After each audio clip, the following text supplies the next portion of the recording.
সিংহের লেজে পা দিয়েছে ইসরায়েল, তাই ইরানে হামলার ঝাঁজ এখন ভালোভাবেই টের পাচ্ছে দেশটি। এবার ইরান ইসরায়েল যুদ্ধ নতুন মোড় নিয়েছে। ইসরায়েলকে আর হামলার সুযোগই দিচ্ছে না ইরান, উল্টো একের পর এক ইরানি হামলায় দিশেহারা ইসরায়েল। অবস্থা বেগতিক দেখে পালিয়েছেন ইসরায়েলি প্রধানমন্ত্রী বেনিয়ামিন নেতানিয়াহু। তার সরকারের শীর্ষ মন্ত্রীদেরও নেই খোঁজ।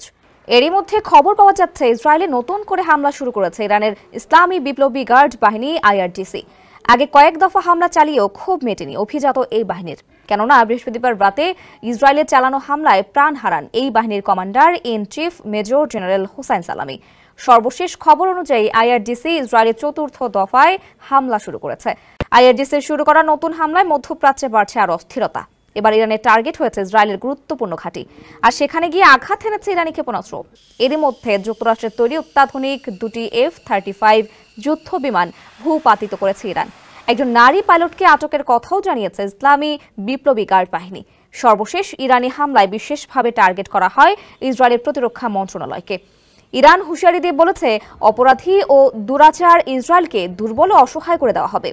এছাড়া তেহরানে নিযুক্ত সুইস রাষ্ট্রদূত নাদিন লোজানোকে তলব করে যুক্তরাষ্ট্রকে একটি আনুষ্ঠানিক সতর্কবার্তা দিয়েছে ইরান।